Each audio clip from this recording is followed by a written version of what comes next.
Today we'll think about many dimensions of Jesus Christ to behold. இயேசுவை பிரமித்து பார்க்க அவருடைய பல பரிமாணங்களை யோசிக்க போகிறோம். கடந்த வாரத்தில் பார்த்ததை சுருக்கமாக சொல்லுகிறேன். Seeing and beholding God. பழைய ஏற்பாட்டில் தேவனை ஒருவரும் ஒரு காலம் கண்டதில்லை என்று நாம் பார்க்க முடியாது, பார்த்து பிழைப்பதில்லைன்னு. ஆனால் புதிய ஏற்பாட்டில் கடந்த வாரத்தில் பார்த்தோம், யோவான் முதல் அதிகாரத்திலையும் சொல்லுகிறான், அவருடைய மகிமையை நாங்கள் கண்கூடாக கண்டோம் என்று. 1 யோவான்லையும் நாம் பார்த்தோம், வாழ்வு தரும் வார்த்தையாகிய கிறிஸ்துவை குறித்து நாங்கள் உங்களுக்கு பிரசித்தப்படுத்துகிறோம்.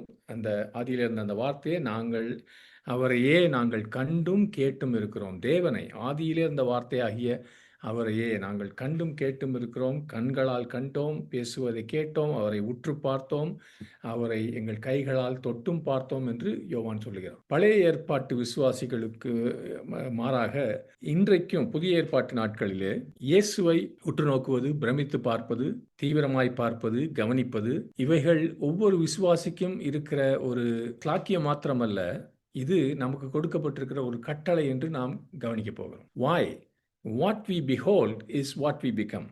நாம் எதை அதிகமாய் கவனிக்கிறோமோ, உற்று நோக்குகிறோமோ, அதை போல தான் நாம் மாறுகிறோம். We become full of whatever we behold. எதை நாம் கவனிக்கிறோமோ அதுதான் உள்ளே வருகிறது. நான் என்னையே என்னால் நிறைத்து கொள்ள முடியாது. ஆனால் நான் கவனிக்கிறதை வைத்து என்னுடைய சிந்தனையையும், என்னுடைய ஆத்மாவையும், என்னுடைய ஆவியையும் நான் நிறைத்து கொள்ள முடியும். அதனால எனக்கும் உங்களுக்கும் இருக்கிற சாய்ஸ் என்னன்னா, தேர்வு என்னன்னா, எதை நாம் கவனிக்கிறோம், யாரை கவனிக்கிறோம், அதை பொறுத்து தான் நம்ம வாழ்க்கையின் நிறைவு இருக்கிறது. If I behold Jesus, I become full of Jesus. நான் இயேசுவையே கவனித்தால் நான் இயேசுவால் நிரப்பப்படுகிறேன். இஃப் ஐ பிஹோல்ட் லேக், என்னிடத்தில் இல்லாத காரியங்களையே நான் கவனித்துக் கொண்டிருந்தால் என் வாழ்க்கையில இல்லாமையினால் நான் நிறையப்படுகிறேன். இது இல்லை, அது இல்லை, பணம் இல்லை, ஹெல்த் இல்லை, எனக்கு என்னை நேசிக்கிறவர்கள் இல்லை, இப்படி இல்லை இல்லை இல்லை இல்லை பாட்டு பாடிக்கொண்டு அதையே யோசிக்கிறவங்க இல்லை ஆயிரும். If you behold a lie, ஒரு பொய்யை நீ பார்த்து கொண்டே இருந்தால், you can become full of a lie and start acting that out. அந்த பொய்யையே நீ உனக்குள்ளே நிறைத்து கொண்டு அதை போல நடக்க ஆரம்பித்துருவாய். தயவு செய்து சோஷியல் மீடியா, வாட்ஸ்அப், இதில் நிறைய பொய்கள், கலப்படமான காரியங்கள் வருது. அதையே பார்த்து கொண்டிருக்காங்க. இந்த மொபைலை திறந்து வச்சுக்கிட்ட ஆட்கள், அது என்னமோ இந்த மாதிரி நான் இதப்படியே ஆளுங்க நடக்கும் போதும், தூங்கும் போதும், படுத்திருக்கும் போதும், உட்கார்ந்துருக்கும் போதும் தான் இது தெய்வம். இதில் பார்த்து கொண்டே இருக்கும்போது இதில் இருக்கிற அந்த கச்சடா, ஜங்க், அதனால நாம் நிரப்பப்படுகிறோம். அது நாள் பூரா எங்கடா நமக்கு காலையில வசனம் வாசிச்சோம், ஜெபம் பண்ணோம், விசுவாசம் போச்சுன்னு எதை உற்று பார்த்து கொண்டிருக்கிறாய், எதை நீ கவனித்துக் கொண்டிருக்கிறாய்? அங்க நடக்கிறது இது என்ன ஆச்சு, இது என்ன ஆச்சுன்னு நியூஸ் படிக்க வேணாம் அப்படிலாம் சொல்ல, இதையே நாம் கவனித்துக் கொண்டிருக்கிறோம். இது அடிக்ஷன், ஒரு அடிமைத்தனம் ஆயிடுச்சு. Seeing what ever you behold that transforms you into that. எது நீ கவனிக்கிறாயோ அது உன்னை மாற்ற ஆரம்பிக்கிறது. நாம் பரிசுத்த ஆவியானவர் உதவியில நாம் இயேசு கிறிஸ்துவை உற்று நோக்கும் போது அவருடைய மகிமையினால் மாற்றப்படுகிறோம் என்று. இயேசுவை நாம் கவனிக்கும் போது, உற்று நோக்கி கொண்டே இருக்கும் போது, தீவிரமாய் பார்க்கும் போது, நாம் நம்மை மாற்றுவதில்லை, அவர் நம்மை மாற்றுகிறார். நாம் செய்வதெல்லாம் ஒரு பாசிவாக, நம்ம ஒரு கையை ஓதறி காலை இது பண்ணி பண்றதில்லை. It's a passive thing. சும்மா பண்றோம்.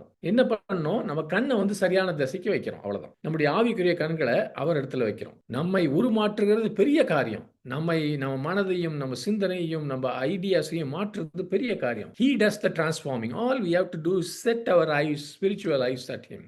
எதை நாம் பார்க்கிறோமோ அதை போல மாறுகிறோம்ன்றதுக்கு ஒரு ஃபன்னியான ஒரு உதாரணம் இருக்குது பழைய ஏற்பாட்டில். ஆதியாகமம் 30க்கு நீங்க திருப்பி பார்த்தீங்கன்னா, அங்க யாக்கோபை பற்றிய ஒரு விசித்திரமான கதையை நீங்க பார்க்கலாம். யாக்கோபு 30ல் 37லேருந்து 39 பார்க்கும்போது, யாக்கோபு மாமனார் அவனை ஏமாத்தி கொண்டே இருந்தான் பல வருஷங்கள். அவன் திருடன். அவன் இவனோட இருக்கிற கான்ட்ராக்டை மாற்றி அவனோட சொந்த மருமகன்கிட்டே காரியங்களை திருடி கொண்டிருந்தான். அவன் ஒரு வஞ்சகமான ஆள். அப்ப கர்த்தர் யாக்கோபை இப்படிப்பட்ட ஒரு கட்டிலிருந்து விடுதலை செய்ய வேண்டும் என்று விரும்பினார். அந்த லாபானுடைய வீட்டிலிருந்து இவனை விடுதலை செய்ய வேண்டும். லாபான் யாக்கோபு அங்கே வேலை செஞ்ச நாட்களில் லாபானுடைய வீட்டில் நிறைய சொத்துலாம் சேர்ந்து நிறைய ஆடுகள் மந்தைகள்லாம் இன்க்ரீஸ் ஆயிடுச்சு. ஏனென்றால் தேவனுடைய தயவு யாக்கோபு மேலே இருந்துச்சு. அதனால யாக்கோபு இவனை விட்டு வெளியே போய் தேவன் தன்னையும் தன்னுடைய சொந்த குடும்பத்தையும் பெருக பண்ண வேண்டும் என்று விரும்பும் போது அவன் மாமனார்கிட்ட போய் கேட்டான். பல சமயங்களில் மாமனார் ஏமாத்திட்டனால ஒரு நாள் சொன்னான் யாக்கோபு போய், எனக்கு ஒரு ஐடியா இருக்கு மாமா, கொஞ்ச நாள் இந்த ஆடெல்லாம் மேய்க்கிறேன், கொஞ்ச நாள் கழிச்சு இந்த இந்த நம்ம மந்தையில் வந்து சாதாரணமாக நார்மலாக இல்லாமல் இருக்கிறது பாருங்க, இந்த புள்ளி வச்சது இந்த மாதிரி இருக்கிறதெல்லாம் நான் எடுத்துக்கிறேன், அதுதான் என்னுடைய உங்ககிட்ட நீங்கள் கொடுக்குற சம்பளம். உடனே லாபான்னு நினச்சிட்டாரு, அது ரொம்ப கிறுக்கன் இவன், அந்த மாதிரி இருக்கிறது ஏதோ 1-2 தான் இருக்கும், ஓகே ஓகேன்னு சொல்லிட்டான். அப்போ யாக்கோபுக்கு இந்த ஐடியா வருது. என்ன ஐடியான்னு பார்ப்போம் அந்த வசனத்தில். ஆதியாகமும் 37 39 வரைக்கும். யாக்கோபு புன்னை வாதுமை அர்மோன் மரங்களிலிருந்து பசுமையான கொப்புகளை வெட்டி இடையிடையே உள்ளே உள்ள வெண்மை தோன்றும்படி பட்டைகளை உரித்து, அங்கங்கே பட்டையை உரிச்சிட்டு அங்கங்கே மரம் இருக்குது, வெள்ளை நிற கோடுகளை உண்டாக்கினான். பட்டையிலேயே கொஞ்சம் கொஞ்சம் பட்டையை எடுத்துட்டு மந்தை தண்ணீர் குடிக்க வரும்போது அங்கே தான் வந்து அந்த ஆடுகள்லாம் வந்து மேட்டிங் பண்ணும். அங்கே தண்ணி குடிக்க வரும்போது அந்த பட்டை உரிக்கப்பட்ட கொப்புகள்லாம் அப்படி லைன் லைனாக இருக்குது. அந்த கொப்புகள் அதுக்கு நேராக இருக்கும்படி அந்த தொட்டிக்கு முன்னாடி வச்சுட்டான். அவை கருத்தரிக்கப்படும் காலத்தில் தண்ணீர் குடிக்க வரும்போது அக்கொப்புகளை அவர்களுக்கு எதிராக வைத்தான். இதனால் அவை வரிகளை அல்லது கலப்பு நிறத்தை அல்லது புள்ளிகளை உடைய குட்டிகளே ஈன்றன. அதுங்க என்னத்தை பார்த்துக்கிட்டு அதுங்க வந்து கருத்தரிச்சிச்சோ, எதை பார்த்துச்சோ அதே கலர்ல குட்டிங்க வந்துச்சு. புரியுதா? வாட் தே சா, what they beheld, that's what they reproduced. இந்த காரியத்தில் ஒரு சின்ன காரியம் புரிஞ்சுக்கலாம். you reproduce what you behold. நீ வந்து கசப்பான காரியங்களையே பார்த்து கொண்டிருந்தால், வாசித்து கொண்டிருந்தால், நிறைய பேருக்கு அந்த பழக்கம் இருக்குது. இந்தியாவிலேருந்து வந்தவங்களுக்கு ரொம்ப ஒரு நெகட்டிவாக இருக்கிறதே நம்ம வாசிக்கிறோம். வாட்ஸ்அப்பாக இருந்தாலும் ஒரு நல்ல செய்தி போட்டால் வாசிக்கிறது இல்லை. சில பேர் எனக்கு இங்கே இருந்தால் அனுப்புவாங்க. ஒருத்தர் ஒரு எனக்கு அருமையான ஒரு சகோதரன் எப்போ பார்த்தாலும் இந்த இந்த நாகாலாண்டில் இவ்வளவு விசுவாசிகள் கொலை செய்யப்படுறாங்க, இங்கே கொலை செய்யப்படுறாங்க, ஒரு நாள் கூட இந்த இடத்துல ஆட்கள் ரசிக்கப்பட்டாங்க அப்படி இல்லை. இதே தான் just a dark thing. I told him, அவர்கிட்ட சொன்னேன், பிரதர் நீங்கள் வந்து வெறும் நெகட்டிவ் நியூஸ் தான் அனுப்புறீங்க, தயவுசெய்து எனக்கு தேவையில்லை, எல்லாம் சேர்ந்து அனுப்புனா ஓகே, நீங்கள் பார்த்துட்டு இருக்கிறது இதே தான். அது அந்த மாதிரி நம்ம இருக்கிறோம். அந்த மாதிரி இருக்கும்போது ஒரு வெறுமன பாதகமான காரியத்தையே நீங்கள் நோக்கினீங்கன்னா பாதகத்தை தான் நீங்கள் உங்கள் வாழ்க்கையில் கொண்டு வருவீங்க. எது மேலே நம்ம கண் வைத்திருக்கிறோமோ அதை தான் நாம் திரும்ப ரீப்ரொடியூஸ் பண்ணுறோம், திரும்ப உலகத்தில் கொண்டாடுறோம். What you look at grows inside you. எதை நீ கவனிக்கிறாயோ அது உனக்குள்ள வளருது. ஒரு உதாரணம் சொல்கிறேன். கையில் ஒரு நல்ல ஒரு கட் பண்ணிட்டேன்னு வச்சுக்கோங்க. நிறைய பேருக்கு இந்த அனுபவம் இருக்கும்னு நினைக்கிறேன், சின்ன வயசுலேயோ பெரிய வயசுலையோ. நீங்கள் அந்த கட் பண்ணி அது பிளட் எல்லாம் வந்துச்சு, எல்லாம் பேண்டைட்லாம் போட்டுட்டீங்க, ஏதோ பண்ணிட்டீங்க, இருந்தீங்கன்னா உங்களுக்கு ரொம்ப வலிக்கும். அது இருக்கிறத மறந்துட்டு நீங்கள் பாட்டுக்கு போனீங்கன்னா நீங்கள் வேலை செஞ்சுக்கிட்டே இருக்கலாம், அந்த வலி உங்களுக்கு தெரியாது. ஒரு விசித்திரமான ஒரு காரியம். 2 நேரத்துலையும் இந்த காயம் இருக்குது, ஆனால் இது கவனிக்கும் போது தான் ரொம்ப வலிக்கிற மாதிரி இருக்கும். So fixing our eyes on the right things.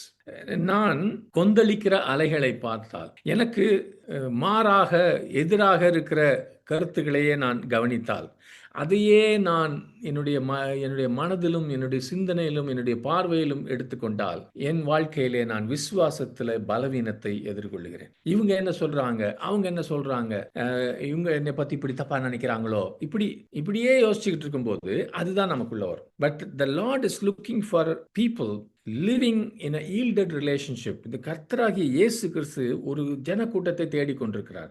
அவருக்கு விட்டு கொடுத்து அவரோடு உறவாடுகிற ஒரு ஜனக்கூட்டத்தை. அந்த ஜனக்கூட்டம் எப்பொழுதும் கர்த்தருடைய சத்தத்துக்கு திறந்த காதும் மனதும் திறந்திருக்கிற ஒரு ஜனக்கூட்டத்தை தேடுகிறார். பாருங்க, தேவன் ஆபிரகாமிட்ட ஒரு நல்ல வாக்குத்தத்தத்தோடு பேசும்போது அந்த வாக்குத்தத்தம் பெரிய வானத்திலிருந்து ஒரு முழக்க சத்தமாய் வந்ததாய் பைபிளில் போடலை. ஆனால் என்ன சொன்னாரு, தேவன் கேட்டபடி ஆபிரகாம் வானத்தை அண்ணாந்து பார்த்து அதில் இருக்கிற நட்சத்திரங்களை என்ன வெளியே கொண்டு வந்து சொன்னார் ஆண்டவர், நீ வெளியே வா. அந்த இங்கிலீஷில் போய் பார்த்தீங்கன்னா, behold the word of the Lord came to Abraham. இதோ தேவனுடைய வார்த்தை வந்தது. வந்த உடனே வெளியே கொண்டு வந்தார், கூடாரத்தை விட்டு மேலே பாருனார் ஆண்டவர். ஆபிரகாம் வானத்தை எண்ணாந்து பார்த்தான். அந்த தேவனுடைய வாக்கு தத்தம் இந்த வானத்தை விட உயர்ந்தது என்று புரிந்து கொண்டான். அதையே கவனிக்க ஆரம்பிச்சான். அப்ப எனக்கு நல்லா தெரியுது, ஆபிரகாம் நம்மள மாரி இல்ல. ஒரு கூடாரவாசியாக இருந்தா வெளிய தான் இருப்பாங்க. நைட் அண்ட் டே. வெளிய வரும்போதெல்லாம் வானத்த பார்த்தம்போதெல்லாம் அந்த வாக்குத்தத்தத்தை தந்தவர், வானங்களை உண்டாக்கியவர் என்று அதையே பிரமித்து பார்த்து, அதையே யோசித்ததுனால, அவனுடைய வாழ்க்கை குறிக்கோள்கள், வாழ்க்கையின் கனவுகள், வாழ்க்கையின் முன்மாதிரி, வாழ்க்கையின் பாணி, the pattern of his life, everything was shaped by that what he beheld. வானங்களை அண்ணாந்து பார்த்து அதன் மூலமாக தன் வாழ்க்கை பாணியை மாற்றிக்கொண்டதனாலே அவன் விசுவாச பிதா என்று அவனை இப்போ வேதத்தில் பார்க்கிறோம். அவன் கவனித்து உற்று நோக்கி தன் விடுதலை பெற்றுக்கொண்டது போல அதுவே நமக்கும் ஒரு முன்மாதிரியாக நீங்களும் நானும் அப்படிப்பட்ட வானங்களையும் அதற்கு மேலே இருக்கிற நட்சத்திரங்களையும் உருவாக்கி உன்னதங்களில் வீற்றிருக்கிற இயேசு கிறிஸ்துவை பார்த்து பார்த்து கவனித்து நம்ம வாழ்க்கையில் இப்படிப்பட்ட பிரேக் த்ரூஸ், அதிசயங்கள், அற்புதங்களை பெற்றுக்கொள்ளும்படியாக ஆபிரகாம் நமக்கு முன்மாதிரி வைத்து போயிருக்கிறான். What you behold is what you become. நீ எதை உற்று நோக்கிறாயோ அதை தான் நீ இங்கே நிறைய பேருக்கு நான் இந்த சொல்லி கொண்டிருக்கும் போதே ஆவியிலே எனக்குள்ள நல்ல தெரியுது. பல பேருக்கு கசப்பும் இந்த நெகட்டிவ் ஐடியாஸ், எப்போ பார்த்தாலும் சந்தேக பேர்வழி, எப்போ பார்த்தாலும் குறை சொல்லுவது, குற்றம் சொல்லுவது, முறுமுறுப்பது. சில சமயம் நம்ம சொல்கிறோம், இந்த ஆள் சரியில்லை, அந்த ஆள் சரியில்லை, இது சரியில்லை, என் வாழ்க்கையில் இது சரியில்லை, நம்ம ஆண்டவரை சொல்கிறதுன்னு நினச்சிக்கிறோம். when you are complaining about your husband, wife, children or whatever, you are complaining about God. நீ இதையும் அதையும் நீ உன்னுடைய சூழ்நிலையை குறித்து எப்போ பார்த்தாலும் முறுமுறுத்து கொண்டிருக்கும் போது உன்னை சூழ்நிலையில் வைத்திருக்கிற தேவனை பார்த்து தான் முறுமுறுக்கிறாய். நீ சூழ்நிலையே பார்த்து கொண்டிருக்கிறாய். அதை பார்க்கும்போது உன்னுடைய மனதில் இருக்கிற அந்த கசப்பும் வெறுப்பும், ஸ்பிரிட் ஆஃப் கம்பேரிசன், மற்றவர்களோடு ஒப்பிடுகிற அந்த ஆவியும் அதுதான் உன் வாழ்க்கையை அழுத்தி கொண்டிருக்கிறது. இயேசு கிறிஸ்துவின் முகத்தையே பார்க்க கற்றுக்கொள். இன்றைக்கு ஆண்டவர் உன்னையும் என்னையும் அழைக்கிறார். அப்போஸ்தலன் சொல்லுகிற அந்த ministry of beholding the face of Christ, கிறிஸ்துவின் முகத்தை பார்க்கிற ஒரு அருமையான ஊழியத்தை நம்ம பார்க்கிறோம். 2 Corinthians 3:18. நாம் எல்லோரும் திறந்த முகமாய் கர்த்தருடைய மகிமையை கண்ணாடியில் காண்பது போல கண்டு ஆவியா இருக்கிற கர்த்தராலே அந்த சாயலுக்கு தானே மகிமை மேல் மகிமை அடைந்து மர்மமாக்கப்படுகிறது. கொஞ்சம் அந்த வீட்டில் நல்ல மெதுவா வாசிங்க முழங்கால இருந்து. இது மிகவும் வல்லமையான ஒரு வசனம். அடுத்த வசனம் இப்படி ஆரம்பிக்குது, இப்படிப்பட்ட ஊழியத்தை உடையவர்களாகிய நாங்கள், நம்ம எல்லாரையும் சேர்க்கிறோம், நாம் எல்லாரும், பட் we all. அடுத்த வசனம் 4வது அதிகாரம் 1 வசனம், therefore since we have this ministry. என்ன ஊழியம் நம்மகிட்ட இருக்குது? முக்காடு இடப்படாத முகங்களுடன் கர்த்தருடைய மகிமையை காண்கிற ஒரு ஊழியம். அதை பார்க்கும்போது அந்த மகிமையை நாம் பிரதிபலித்து அந்த அவருடைய மகிமையான நிலைமையிலிருந்து மகிமையின் மேல் மகிமை அடைந்து அவருடைய சாயலாக மாற்றப்படுகிறோம். இது கர்த்தராகிய ஆவியானவர்கிட்டருந்தே வருகிறது. we all nobody excepted. எல்லாரும், நம்ம எல்லா விசுவாசிகளும், all of us, none excepted, ஒருவரும் விடப்படவில்லை. வித் ஓப்பன் ஃபேஸ், திறந்த முகமாக. அப்படின்னா முக்காடு போடாத ஒரு முகம். பழைய ஏற்பாட்டில் உங்களுக்கு தெரியும், மோசே முக்காடு போட்டிருந்தான், அவனை யாரும் பார்க்க முடியல. ஆனால் இந்த நாட்களில் நம்ம யாருக்கும் முக்காடு தேவையில்லை. Beholding as in a glass the glory of the Lord. பழைய தமிழில் கண்ணாடின்னு போட்டிருக்கு. கண்ணாடினா முகம் பார்க்குற கண்ணாடியில் பளிங்கு போல. Glass is different from mirror. நீங்கள் அங்கே போகும்போது உங்கள் முகத்தை பார்க்க மாட்டீங்க, அங்கே மகிமையான அந்த வெளிச்சமான இயேசுவின் பிரகாசத்தை பார்ப்பீங்க. அதிலிருந்து அதை இயேசுவின் பிரகாசம் உள்ள முகத்தை பார்க்கும்போது நாமும் அதே சாயலாக மகிமையின் மேல் மகிமை அடைகிறோம் என்று அவர் சொல்றார். எப்படி? கர்த்தரின் ஆவியானவர் மூலமாக இப்படி ஆகிறோம். அதனால ஒவ்வொரு விசுவாசியும், நீயும் நானும் இப்படிப்பட்ட ஒரு ஊழியத்துக்கு அழைக்கப்பட்டிருக்கிறோம். பவுல் சொல்லுகிறான், we all have this ministry. இப்படிப்பட்ட ஊழியத்தை நாம் எல்லாரும் பெற்றிருக்கிறோம். பவுல் சொல்லுகிற இந்த ஊழியம், இதுதான் நாம் இந்த படிக்கிற இந்த பைபிள் ஸ்டடி சீரீஸோட தலைப்பு, பிஹோல்டிங் ஜீசஸ் கிரைஸ்ட். கர்த்தராகிய இயேசு கிறிஸ்துவை பிரமித்து உற்று பார்க்கிறது. அந்த ஒரு ஊழியத்துக்கு பவுல் நம்ம எல்லாருக்கும் உண்டுன்னு சொல்றான். ஏனென்றால் ஊழியம் என்று சொன்ன உடனேயே இன்றைக்கு நமக்குள்ள இருக்கிற ஐடியாஸ் ரொம்ப ஒரு கலப்படம் நிறைந்த அது புதிய ஏற்பாட்டு சபைக்கு அப்புறம் வந்த காரியங்கள். ஏனென்றால் ஊழியம் என்று நினைத்த உடனே முழு நேர இதே வேலையாக இருக்கிறவங்க ஆர்டினேஷன் லைசன்ஸ் வாங்கி அவங்க கல்யாணம் பண்ணி வைக்கலாம், பரியலுக்கு பண்ணலாம், சர்ச்சுக்கு பாஸ்டராக இருக்கலாம், செமினரிக்கு அந்த இறையியல் கல்லூரிக்கு போகணும், அதுக்கப்புறம் ஏதாவது ஒரு டினாமினேஷனில் அவங்களுக்கு லைசன்ஸ் கொடுக்கணும். இதுதான் ஊழியம் என்று நாம் இன்றைக்கு நினைக்கிறோம். அது வேதத்தில் அப்படி இல்லவே இல்லை. நீங்கள் எங்கே வேணால் புதிய ஏற்பாட்டில் படித்து பாருங்கள். செமினரிக்கு போகணும், அதை பண்ணணும், ஆர்டினேஷன் அப்படிலாம் இல்லை. எந்த ஒரு மனுஷனும், எந்த ஒரு பிஷப்பும், எந்த ஒரு மார்க்கமும், டெனாமினேஷனும் உங்களை ஒரு ஊழியத்தில் போட முடியாது. நீங்கள் ஊழியக்காரன்னு ஒரு பேப்பர் கொடுக்கலாம். அது நீங்கள் சுவிசேஷத்துக்கு ஒரு ஊழியக்காரனாக உங்களை மாற்றுவது கிடையாது. ஆனால் ஒவ்வொரு விசுவாசிக்கு இருக்கிற ஊழியம், பவுல் சொல்லுகிற ஊழியம், அந்த ஊழியத்துக்கு தான் நாம் அழைக்கப்பட்டிருக்கிறோம். இந்த ஒரு அழைப்பிலிருந்து தான் ஒவ்வொரு ரட்சிக்கப்பட்ட விசுவாசியும் நம்ம ஆரம்பிக்கணும். This is our first calling. இதுதான் நமக்கு இருக்கிற முதல் அழைப்பு. இதுலேருந்து தான் நம்ம தேவனுக்காக செய்கிற மற்ற எல்லா காரியங்களும், மற்ற ஊழியம் சொல்கிறோம் பாருங்க, அடுத்தவர்களுக்காக, அதெல்லாம் இதுலேருந்து தான் வெளியே வரணும். This will all other things, all other ministerial things must spring out of this first ministry. தேவனுக்கு பிரியமாய் நீங்க செய்கிறது என்பது, தேவன் நீங்க செய்கிற ஊழியத்தை அங்கீகரிப்பது என்பது எதுவுமே வேற விதத்துல ஆரம்பிக்க முடியாது. இப்படிதான் ஆரம்பிக்க முடியும். அப்ப என்ன ஊழியத்தை உங்களுக்கு எனக்கு கொடுத்திருக்காருன்னா, மற்ற எந்த ஊழியங்கள் இது வழியா வர முடியும்? எல்லா ஊழியங்களும், எல்லா சர்வீஸும், நம்ம பண்ற எல்லா காரியங்களும், கர்த்தருக்கு பண்றதெல்லாம் முதலும் முக்கியமாக it starts with the ministry of beholding the face of Christ. கிறிஸ்துவின் முகத்தை உற்று நோக்கி கவனித்து பிரதிபலிக்கிற அந்த ஊழியத்தில் ஆரம்பிக்கணும். அதற்கென்று தான் முதலும் முக்கியமாக நம்ம அழைக்கப்பட்டிருக்கிறோம். இயேசுவின் பிரசன்னத்தில் தரமான நேரத்தை செலவழிக்கும்படியாக just beholding, quietly worshiping. இன்னைக்கு யாருக்காவது செய்தி கொடுக்கணும், ஒரு ஜெபம் பண்ணணும்னு சொன்னோம், நிறைய பேருக்கு டென்ஷன் ஆயிடுது. உடனே உட்காந்து பைபிள் படிக்க ஆரம்பிக்கிறாங்க. மணிக்கணக்கில் ப்ரிப்பேர் பண்ணணும். ஓகே, அதை சீரியஸாக எடுத்துக்கிறது நல்லது. ஆனால் நீங்களும் நானும் ஒவ்வொரு நாளும் அதிகாலையில் எழுந்திருந்து தேவனுடைய சந்நிதியில், அவருடைய பிரசன்னத்திலே அவருடைய முகத்தை பார்த்தால் எல்லா நாள்லையும் நமக்கு செய்திகள் இருக்கும். எப்போ வேணாலும் கொடுக்கலாம். ஏனென்றால் ஆண்டவரை நாம் பார்த்திருக்கிறோம். அவர் நம்மிடத்துல பேசுகிறார். அவரை நாம் ஆராதிக்கிறோம். அவர் நமக்குள்ளே வாசம் செய்கிறார். அவருடைய வார்த்தை எனக்குள்ளே கிரியை செய்கிறது. அந்த வார்த்தை என்னை மறுரூபமாக்குகிறது.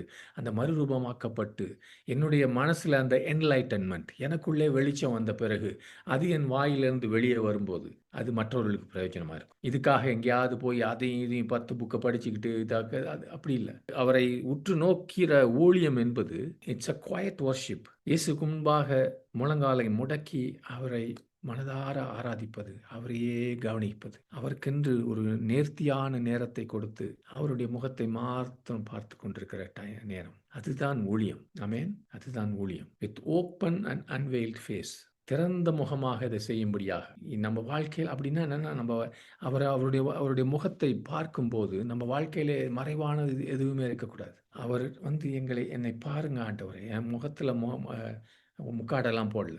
Everything is before you for you to see.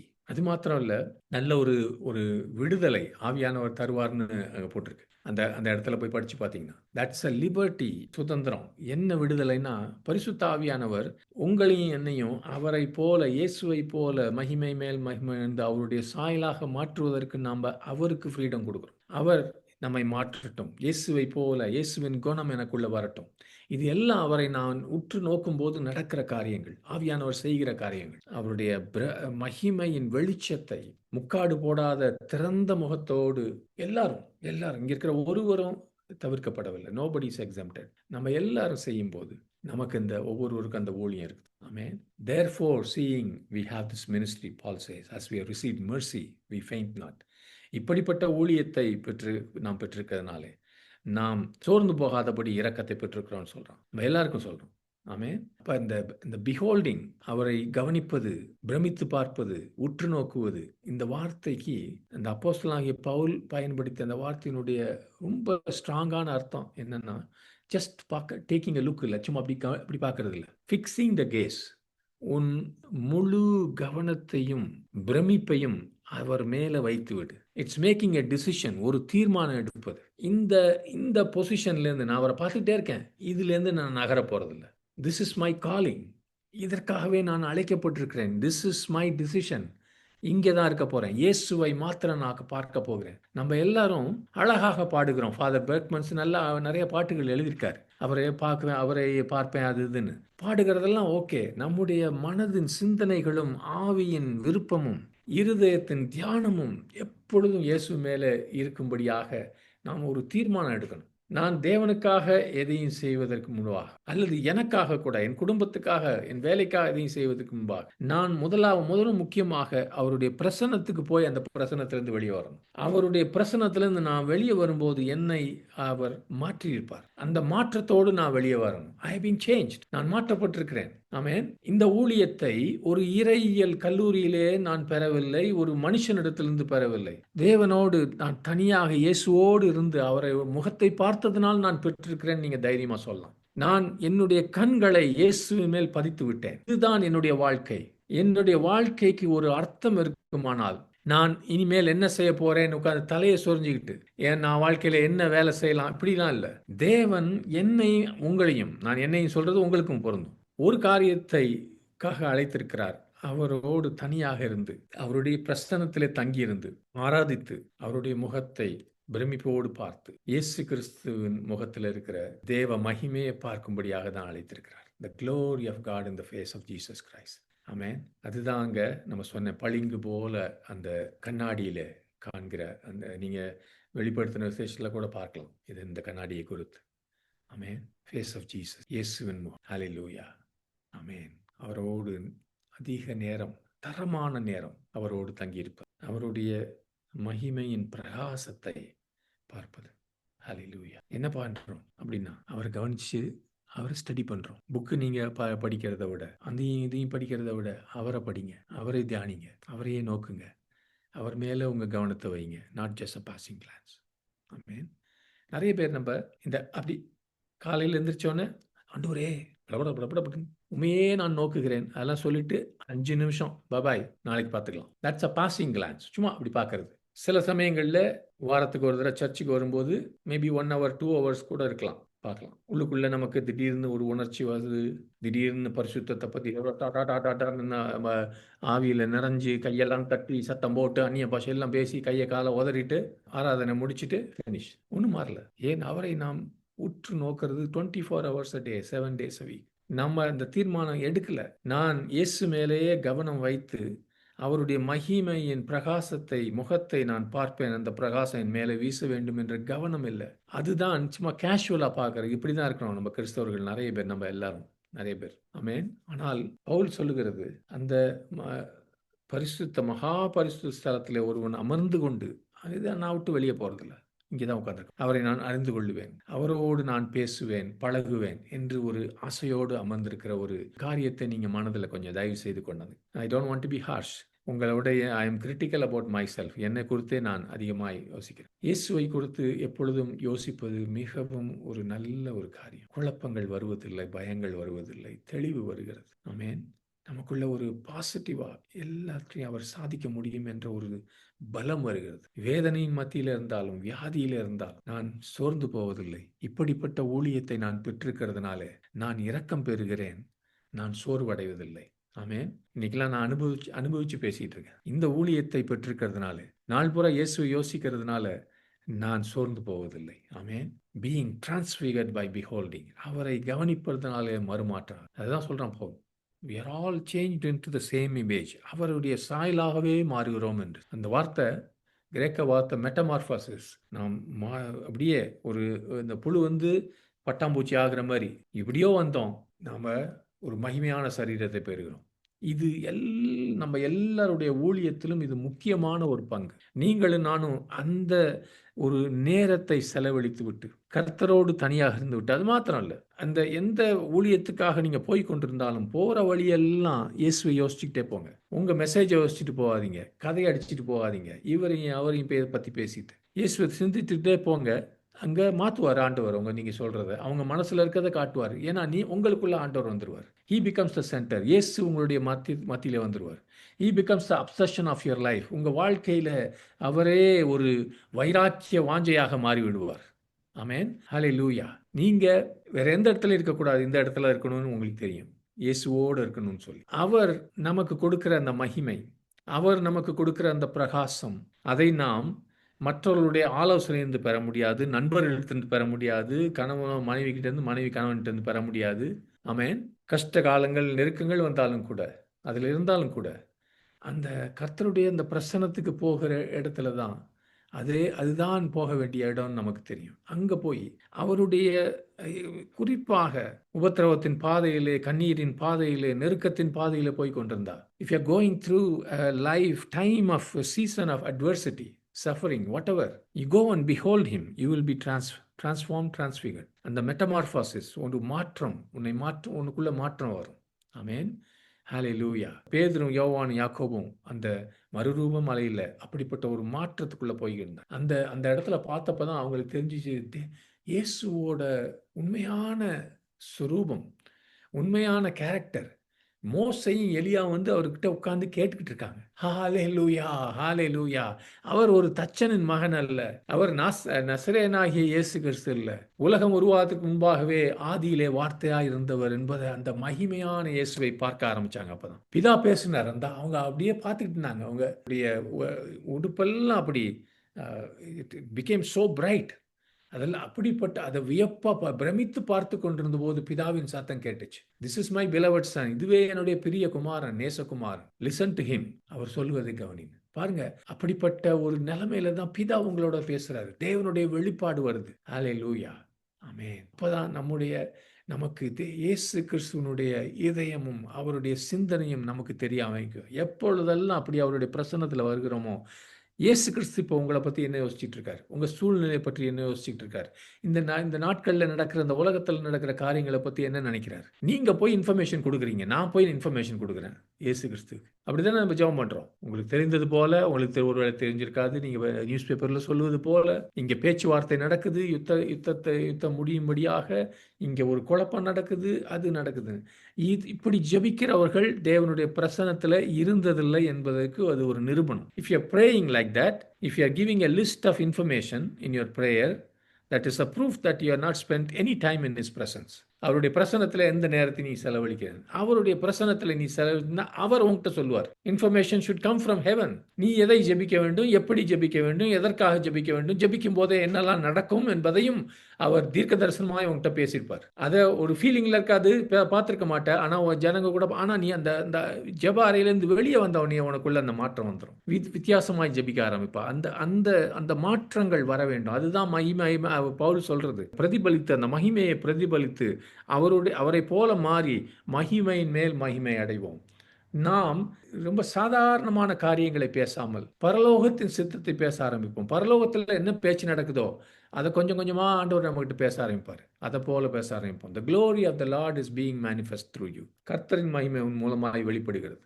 ஆமென். அந்த மாற்றங்கள் எல்லாம் எப்படி நடக்கும்னு நம்ம சொல்ல முடியாது. ஏன்னா அவர் உன்னை மாற்றிக்கொண்டிருக்கிறார். சாலமோன் ஜெபிக்கிறார், கிராண்டிசன் ஜெபிக்கிறார்னா ஒரு சாலமோன் நல்ல பெட்டர் சாலமோனா அல்லது கிராண்டிசன் ஒரு பெட்டர் கிராண்டிசன் அப்படி இல்லை. உன்னையும் என்னையும் அவர் இயேசுவை போல மாற்றிக்கொண்டிருக்கிறார். The more and more like Jesus, not a better me. It is a different person. I am becoming Jesus Christ, like Jesus Christ. Amen.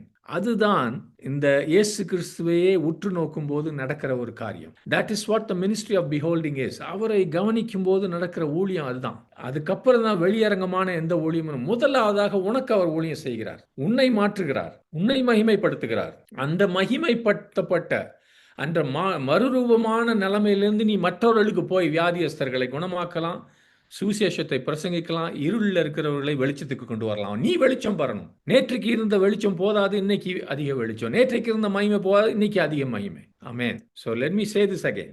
What or who you behold is what you become. நீ எதை கவனித்துக் கொண்டே இருக்கிறாயோ, நீ பணத்தை கவனித்துக் கொண்டே இருந்தால் பண ஆசை உள்ளவனாயிருப்பாய். உன் மனைவியோ பிள்ளையோ அதையே கவனித்துக் கொண்டிருந்தால் ஒரு குடும்பவாசியாக இருப்பாய். உன்னுடைய ஆரோக்கியத்தை பார்த்து கொண்டால் ஒரு சுகவாசியாயிருப்பாய். சாப்பாட்டை பார்த்து கொண்டால் சாப்பாட்டு பிரியனாயிருப்பாய். ஆனால் இயேசு கிறிஸ்துவை பார்த்து கொண்டே இருந்தால் நீ இயேசுவை போல மாறுவாய்.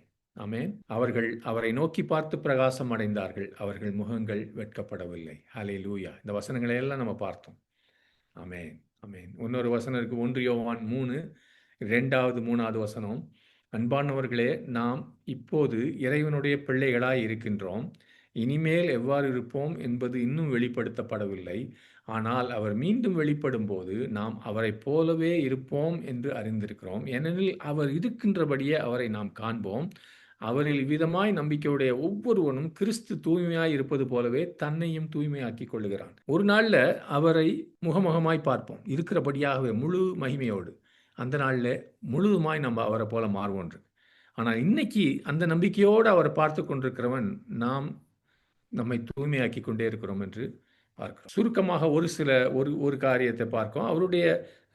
அவருக்கு இயேசுவை நாம் கவனிக்கும் போது அவருக்கு பல பரிமாணங்கள் உண்டு. இயேசு கிறிஸ்துவை போன வாரத்தை பார்த்தோம். அவர் சீஷர்கள் பார்த்தபோது அவரை மனுஷகுமாரனாக, களைத்தவராக, பசித்தவராக, இரத்த வேர்வை சிந்துவராக, இப்படி பல விதங்களில் பார்த்தாங்க.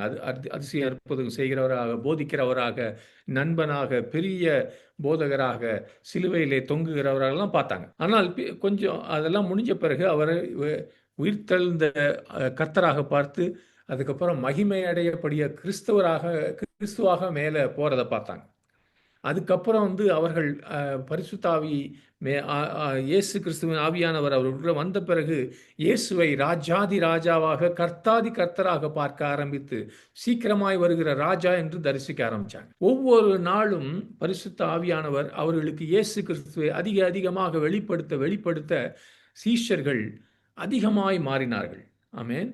நம்ம அப்போஸ்தலர் 1 பார்த்தீங்கன்னா, இயேசு மேலே சென்று கொண்டிருக்கிற அவர்கள் வானத்தை உற்று பார்த்து கொண்டு அங்கேயே நின்று கொண்டிருந்தார்கள். வானத்தை உற்று பார்க்கறது, நான் சொன்னால ஆபிரகாம் பார்த்தபடி இயேசு கிறிஸ்து அதுக்காக நான் சொல்றது நான் அப்படியே வானத்தை பார்த்துக்கிட்டே நடங்கன்னு சொல்ல, அந்த தரிசனத்தில் இருக்கணும். உள்ளுக்குள்ள இருதயத்தில் உள்ளான நம்முடைய ஆவிக்குரிய கண்கள் பிதாவின் வலது பாரிசத்தில் இயேசு கிறிஸ்து மகிமையில வீற்றிருக்கிறதை பார்த்து கொண்டே இருக்க வேண்டும். காலையில் எந்திரிக்கும் போதே நீங்க அப்படி கரத்தை உயர்த்தி ஜெபிக்கும் போது, நான் கொஞ்ச நாட்களாக அதை செய்து கொண்டிருக்கிறேன். எனக்கு முன்பாக மிகவும் உன்னதமாய் உயரமாய் இருக்கிற இயேசு கிறிஸ்து, அவருடைய அந்த அந்த அவுட்லைன் தான் எனக்கு தெரியுது. ஆனால் அவ்வளவு பெரிய ஆண்டவராக இயேசு கிறிஸ்துடைய மகிமையை காண முடியுது. அதை பார்த்த உடனே everything is going to be all right, எல்லாம் நன்மைக்காக நடத்துவார்.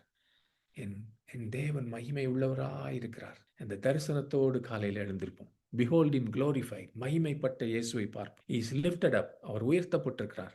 Exalted by the heavenly Father, hallelujah, and worshipped by the heavenly host.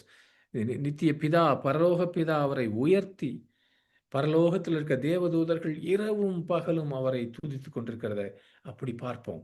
ஆமேன், ஆமேன், ஆமேன். இதை கேட்டுக்கொண்டிருக்கிற சகோதர சகோதரிகளே, உங்களில் பல பேர் அந்த தேவதூதர்களின் சத்தத்தை நீங்க கேட்பீங்க. அவருடைய பாடல்களின் சத்தத்தை கேட்க போறீங்க. காலையில எழுந்த உடனே அப்படியே அவரை கொஞ்சம் பாருங்க. நீங்க வாயை திறக்கிறதுக்கு முன்பாக உங்க கண்கள் பரலோகத்தை பார்க்கட்டும். You will hear the heavenly chorus of the heavenly host singing, worthy is the lamb that was slain. அடிக்கப்பட்ட ஆட்டுக்குட்டியானவருக்கு எல்லா துதியும் கனமும் மகிமையும் மாட்சிமையும் என்ற அந்த கம்பீர சத்தத்தை உங்க காது கேட்கும். ஹல்லேலூயா. எப்பொழுதெல்லாம் அந்த இயேசுவை பிரமித்து பார்க்கிறீர்களோ, அவர் எப்படி இருக்கிறார் என்பதை இருக்கிற வண்ணமாகவே பார்க்கிறீங்களோ, அவர் எதையெல்லாம் செய்திருக்கிறார், எதை செய்து கொண்டிருக்கிறார், எதை செய்ய போகிறார் என்பதை நீங்க பார்க்கிறீங்களோ, உங்களுக்குள்ளே எனக்குள்ளே ஒரு இயற்கைக்கு அப்புறம் மாறான மேலான ஒரு அற்புதம் நிச்சயமாய் உன் வாழ்க்கையில நடக்கும். அவர் இருக்கிற வண்ணமாகவே நீ தரிசிக்கும் போது, அவர் செய்கிற வண்ணமாகவே நீ பார்க்கும் போது, என் பாவங்களை எல்லாம் மன்னித்து வியாதிகளை எல்லாம் நீக்கி என் துக்கங்களை எல்லாம் சுமந்து தீர்த்தவர் இன்றைக்கு ராஜாதி ராஜாவாக சகலத்தையும் நேர்த்தியாய் செய்து கொண்டிருக்கிறார். அண்ட சராசரமும் நட்சத்திரங்களும் எல்லாம் கேலக்சிஸ் எல்லாவற்றையும் அதன் இடத்துல வைத்து அவைகளை தன்னுடைய வாயின் வார்த்தையினாலே அங்கே மெயின்டைன் பண்ணிட்டு இருக்காரு. அதை நீ பார்க்கும்போது ஹல்லேலூயா, சீக்கிரமாய் வந்து இங்கே இருக்கிற எல்லா எதிரியின் சூழ்ச்சிகளையும் எதிரி அந்தகார சக்திகளையும் முழுவதுமாய் அதமாக்கிப்பட போகிறார் என்ற காரியங்களை நீங்க தரிசிக்கும் போது, அப்படியே அவரை நோக்கும் போது, ஹல்லேலூயா, உங்க வாழ்க்கையில் அற்புதம் நடக்கும். அந்த நேரத்திலே உன்னுடைய வாழ்க்கையில் அற்புதம் நடக்கும். உன்னுடைய வாழ்க்கை மறுரூபமாகும். Your life is transformed. உள்ளுக்கும் வெளியையும், உள்ளுக்கு மாத்திரம் சொல்ல வெளியையும். ஹல்லேலூயா. இதுதான் மிகவும் ஒரு ஆச்சரியமான காரியம். என்னுடைய அன்றாட பிரச்சனைகளில் இருந்து நான் ஏதோ தப்பித்துக் கொள்வதற்காக அவரை பார்க்கறது இல்லை. இந்த தமிழ்நாட்டில் போய் சினிமா பார்க்குறாங்கல்ல, ஏழைங்களா இருக்கிறவங்க, அங்கே போய் ஒரு பணக்காரன் டான்ஸ் ஆடுறது அப்படி இல்லை. ஆக்சுவலா இன்றைக்கு அன்றைய தினத்தின் போராட்டங்களை மேற்கொள்வதற்காக இயேசுவை பார்க்கிறீங்க. You don't look at him to live in a make believe land, ஏதோ டிஸ்னி லேண்ட்ல போய் இருக்க மாதிரி, ஏதோ ஒரு கற்பனை உலகத்தில் இருப்பதற்காக அல்ல. You behold him to live abundant life. உன்னுடைய வாழ்க்கையில நிறைவான வாழ்க்கை நடத்துவதற்காக அவரை பார்க்கிறார். இன்றைக்கும் என்றைக்கும் நித்தியத்திலும் அவரோடு நிறைவான வாழ்க்கையில எல்லா சூழ்நிலையும் இருப்பதற்காக. ஹalleluya, ஹalleluya, ஆமென். சகோதரனே, சகோதரியே, உன்னுடைய வாழ்க்கையில் இருக்கிற எந்த சூழ்நிலையும், எந்த காலகட்டத்திலும், எந்த சவால் இருந்தாலும் இயேசுவில ஒரு பரிமாணத்தை நீ பார்க்க முடியும். அதிலே பார்த்து உனக்கு வேண்டிய காரியங்களை அந்த பரிமாணத்திலே நீ உணர முடியும். அதை நீ யோசிக்க ஆரம்பித்தால், கர்த்தருடைய அந்த முகத்தை பார்க்க ஆரம்பித்தால், கர்த்தர் செய்ததை பார்க்க ஆரம்பித்தால், உன்னுடைய அந்த நிலைமையில ஒரு பெரிய ஜீவனை, விடுதலையை, எழுப்புதலை கொண்டு வருவார், உயிர் மீட்சியை கொண்டு வருவார். ஆமென். கடந்த வாரத்தில் கூட பார்த்தோம், behold Jesus in his life. இந்த உலகத்திலே அவர் நடந்த நாட்களில் இருக்கிற இயேசுவை பார் என்று. Immanuel, God with us, God in the flesh. அவர் வந்ததை பார். அதை நீ அதிகமாய் நீ சுவிசேஷத்தை படிக்கும்போது இந்த 3.5 வருஷம் இயேசு எப்படி நடந்தார் என்று படிப்படியாக பார்த்து உற்று நோக்கும்போது, ஹல்லேலூயா, உங்களையும் நமக்கு இருக்கிற உலக வாழ்க்கைக்கும் அது எவ்வளவு பிரயோஜனமா இருக்கும். அவரை போல நம்ம இருக்க ஆரம்பிப்போம். அவர்கள் தம்முடைய மகனின் சாயலுக்கு ஒப்பாக இருப்பதற்காக அவர்களை முன்குறித்து கொண்டார். அவரை போல இருப்பதற்காக தான் ஆண்டவர் நம்மை தேர்ந்தெடுத்திருக்கிறார். ஆமென். அவரை நீ உற்று நோக்கும் போது, அவருடைய வாழ்க்கையில் என்னெல்லாம் செய்தார் இந்த உலகத்தில் பார்க்கும்போது, அவருடைய மிஷன், அவருடைய வாழ்க்கை பாணி உன்னுடைய வாழ்க்கை பாணியாக மாறும், உன்னுடைய மிஷன் ஆகும். அவருக்கு இருந்த அந்த அபிஷேகம், ஆமென், கர்த்தருடைய ஆவியானவர் மேலே இருக்கிறார், ஏனென்றால் ஏழைகளுக்கு நற்செய்தியை, இதையே நீ அதை கவனிச்சு அவர் எப்படி இருந்தாருன்னு, அந்த வாழ்க்கையில் இருந்தாருன்னு பார்த்தீங்கன்னா, ஒருத்தர்ட்டையும் காசு வாங்கலை. ஏழை ஜனங்கள், ஒதுக்கப்பட்ட ஜனங்களுக்கு தான் அவர் நற்செய்தியை சொல்லி அந்த அபிஷேக வல்லமையில் நடந்தார். சிறைப்பட்டவர்கள் விடுதலை, அது உன்னுடைய வாழ்க்கை பாணியாக மாறும். It will become your lifestyle. It will become your life's passion. The passion of Jesus in this life will become passion of your life. இயேசு கிறிஸ்து திரும்ப உலகத்தில் வந்து இப்படி இந்த காரியங்களை செய்ய போவதில்லை. மறுபடியும் வரும்போது அவர் ராஜாவாக ஆளப் போகிறார். ஆனால் இன்றைக்கு கிறிஸ்து நம் மூலமாக உலகத்தில் ஜீவிக்கிறார். You are Christ in practice today. நீ இருக்கிற இடத்துல நீ தான் இயேசு கிறிஸ்து பிரதிநிதி இல்லை. இயேசு கிறிஸ்து உனக்குள்ளே உன் மூலமாக வாழ்கிறார். அவர் செய்ததுக்கு மேலாக நீ செய்ய முடியும்னு ஆண்டவர் சொன்னார். அவரை பார்த்து கொண்டே இருக்கும்போது, அவர் வாழ்க்கையில், தன்னுடைய வாழ்க்கையில் இந்த 3.5 வருஷத்தில் செய்ததெல்லாம் கவனித்து கொண்டே இருக்கும்போது, you will begin to do this automatically. இதுக்கு ஒன்றும் கஷ்டம்லாம் பட வேணாம். அந்த அபிஷேகம் உனக்குள்ள வரும், அந்த வல்லமை உனக்குள்ள வரும், அவருடைய மனதுருக்கம், அவருடைய கம்பேஷன், அவருடைய பாரம் உனக்குள்ள வரும், அவருக்கு இருந்த அந்த தெய்வீக ஞானம் உனக்குள்ள வரும், பிதாவின் சித்தம் உனக்குள்ள வர ஆரம்பிச்சிடும். You will go and heal people, you will go and proclaim the good news. ஹல்லேலூயா. இதுதான் பிரதர் நம்ம ஊழியம் செய்வது, எளிதாக ஊழியம் செய்வதற்கான காரியம். இல்லாட்டி தலையில் உட்காந்துட்டு உடச்சிக்கிட்டு இருக்கோம். இந்த பிரதரை எப்படி போய் பார்க்கறது, இந்த கேம்பில் எப்படி போய் சந்திக்கிறது, இந்த குடும்பத்தை எப்படி நம்ம சார்ட் அவுட் பண்ணுறது. Go like Jesus did. Don't plan and think all this with your little brain. உனக்கு இருக்கிற சொந்த மூளையை வச்சுக்கிட்டு இந்த திட்டம் அந்த திட்டம் ஐடியாஸ்லாம் போட்டுக்கிட்டு இருக்கீங்க. ஆண்டவரை பாரு, இயேசுவைய கவனி, போ. இயேசு உன்னோடு போகிறார். ஆமென், ஆமென். இன்னொரு காரியம் அதிகமாய் நம்ம தியானிக்கணும். இயேசு கிறிஸ்து சிலுவையில் இருந்த இயேசு கிறிஸ்துவை, அவர் சிலுவையில் இருக்கிற இயேசு கிறிஸ்துவை நோக்கிப்பார். ஹல்லேலூயா. யாராவது வாசிங்க, கொலோசையர் 2வது அதிகாரம் 13-15 வரைக்கும். உங்கள் பாவங்களினாலேயும் உங்கள் மாம்ச விருத்த சேதனம் இல்லாமையினாலேயும் மரித்தவர்களாய் இருந்த உங்களையும் அவரோடு கூட உயிர்ப்பித்து அக்கிரமங்கள் எல்லாவற்றையும் உங்களுக்கு மன்னித்து நமக்கு எதிரடையாகவும் கட்டளைகளால் நமக்கு விரோதமாகவும் இருந்த கையெழுத்தை குலைத்து அதை நடுவில் இராதபடிக்கு எடுத்து சிலுவையின் மேல் ஆணி அடித்து துரைத்தனங்களையும் அதிகாரங்களையும் உரிந்து கொண்டு வெளியரங்கமான கோலமாக்கி அவைகளின் மேல் சிலுவையிலே வெற்றி சிறந்தார். அந்த இயேசுவை பார். கவனி கவனி கவனி கவனி. எப்பயாவது உன்னுடைய இருதயத்தில் ஒரு குற்ற உணர்ச்சி வரும்னா, ஐ எம் இன்அடிக்குவேட், எனக்கு போதாது, நான் கடந்த காலத்தில் இவ்வளவு காரியங்களை செஞ்சிருக்கேன், அல்லது உன்னுடைய கடந்த காலத்தின் பாவத்தை குறித்த பயம் இருக்குமானா, உன்னுடைய கண்களை இந்த சபிக்கப்பட்ட அந்த சிலுவையை நோக்கி பார். அது தரையிலிருந்து எடுக்கப்பட்டு உயர்த்தப்பட்டிருக்க சிலுவை. அதில் தொங்கிக் கொண்டிருக்கிற உடைக்கப்பட்ட இரத்தம் ஒழுகி ஓடுகிற அந்த சரீரமாய் இயேசுவின் சரீரத்தை பார். அதில் தேவகுமாரன் உனக்காகவும் எனக்காகவும் இரத்தத்தை சிந்தி கொண்டு மரித்து கொண்டிருக்கிறார். உன்னுடைய முகத்தை நோக்கி தூக்கி பார்த்து அதை பார்த்து நீ அதை விசுவாசி. உனக்குள்ள எந்த எந்த வெட்கமும், உன்னுடைய முகத்தில் இருக்கிற எல்லா இருளும் இனிமேல் வராது. உன்னுடைய நெற்றியில் இருக்கிற எல்லா சுருக்கம், ரிங்கிள்ஸ் எல்லாம் போயிடும். ஹல்லேலூயா, ஆமென். ஒரு சாட்சியை டி.எல். ஆஸ்மான் பகிர்ந்து கொண்டார். இது அவருடைய மீட்டிங்க்கு, இந்த கன்வென்ஷனுக்கு வந்த ஒரு முஸ்லீம் லேடி. அவங்க அந்த கூட்டத்தில் ரொம்ப தூரத்தில் நின்னாங்க கடைசியில். ஏன்னா முஸ்லீம் லேடி உங்களுக்கு தெரியும். இவர் டி.எல். ஆஸ்மான் அங்கே சிலுவை பற்றியும் இயேசு கிறிஸ்துவின் பலியை கொடுத்தும் பிரசங்கித்து கொண்டு இருந்தபோது, அந்த அம்மா இந்த பிரசங்கித்து கொண்டிருந்த சகோதரன் டி.எல். ஆஸ்மானுக்கு பின்னால் இருந்து ஒரு பெரிய வெளிச்சம் வருகிறத அவங்க பார்த்துருக்காங்க. அந்த வெளிச்சம் அப்படியே ரொம்ப அதிகமாய் ரொம்ப பிரைட் ஆகிட்டே இருக்குது. எவ்வளவு பிரைட் ஆகி அவங்களால சகோதரன் டி.எல். ஆஸ்மானை பார்க்க முடியல. அதுக்கு பதிலாக அங்கேருந்து ஒரு சிலுவையின் காட்சியை பார்த்தாங்களாம் நம்ம. அது மெதுவாக அங்கே ஒரு தலை பார்த்துருக்காங்க. இயேசு கிறிஸ்துவின் தலை அங்கே வைக்கப்பட்டிருக்காது. அந்த முழு வெளிச்சத்திலையும் அந்த தலையை பார்த்துருக்காங்க. ஹல்லேலூயா. அவங்க அப்படியே ஆச்சரியப்பட்டிருக்காங்க. இவர் பாட்டு பேசிகிட்டு இருக்கார். இயேசு கிறிஸ்து கரங்கள் நீட்டப்பட்டு எல்லாம் அந்த சிலுவை மரத்தில் கையெல்லாம் ஆணி அடிக்கப்பட்டதை பார்த்துக்கிட்டே இருக்கும்போது திடீர்னு பார்த்தா அவங்களுக்குள்ள ஒரு ஜூம் கேமரா மாதிரி அந்த இயேசு கிறிஸ்துனுடைய சரீரத்து மேலே, அது குறிப்பாக அவங்க ஒரு கை மேலே அந்த ஜூம் கேமரா மாதிரி அவங்களுக்கு போயிருக்கு அவங்க பார்வை. அந்த கையை பார்க்குறாங்க. கை பெருசாகிட்டே இருக்குது. அந்த கை ரைஸ் ஆகி அங்கே லட்சக்கணக்கான ஜனங்கள் அந்த குரூசைடுக்கு வந்திருக்காங்க. அந்த இடத்துல அவங்க மேலெல்லாம் அந்த கையிலேருந்து வருகிற ரத்தம் அப்படியே தெளிக்கப்பட்டது, ஊற்றப்பட்டது, ஃபவுண்டன் ஊற்றாக ஊற்றப்பட்டது. அந்த அம்மா தரிசனத்தை அங்கே பார்த்துருக்காங்க.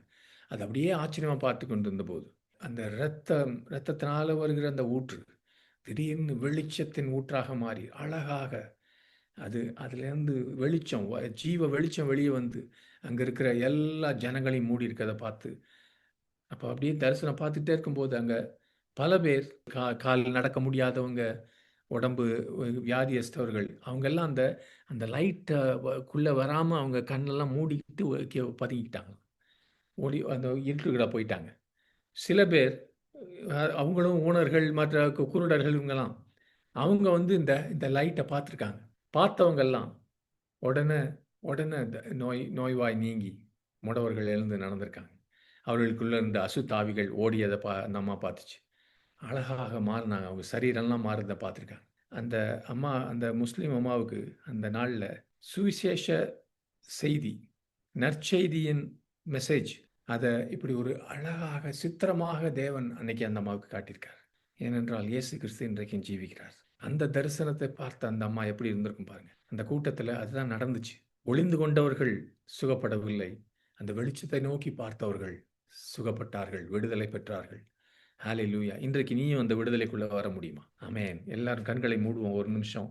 அந்த விடுதலைக்காக எல்லாரும் ஜெபிப்போம். ஹல்லேலூயா. Thank you lord, thank you. ஓரா பாலா சுக்கரலா கப்.